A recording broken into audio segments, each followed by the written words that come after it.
Hey yo, we in the valley of the hyenas right now.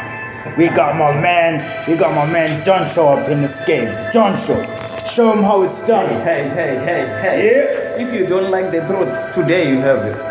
Yeah, ngiyamtshela mfana kethu ukuthi abantu abaningi abayifuni i-truth, bakhuluma amanga ngasonke isikhathi, bathathela izinto zamanga, bathatha yonke into eyifashini bayilethe eduze nabo. Ngiyakutshela ukuthi mina ngifuna ngibuyele esikhathini sakudala, ngilandele iy'mfundiso zabadala ngoba yizona ezokwazi ukuthi zivulele indlela.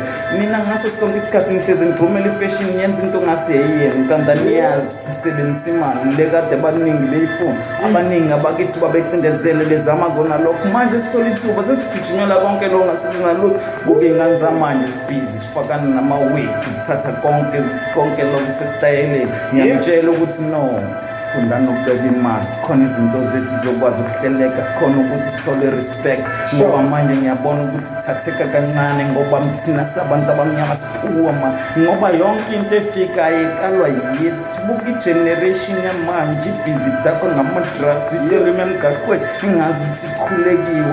Manje leyo nto uma ngiyibuka ivele ngicasule inkinga enhliziyo, ngenze ngaso isikhathi ngifisa ukubhala yonke le nto ngiyikhulume, bayibona abantu ukuthi mina ngicabangane ngaso sonke isikhathi. Ngezwe lethu lelibukeleka phansi, lihlezi lishona phansi ngaso sonke isikhathi. Bona basibukela phansi, buka abangaphandle bafika bazothuthuka phambi kwethu. Sikhona sivula amehlo, sibuye sithi ngamazayizayi, sibuye sithi bayini.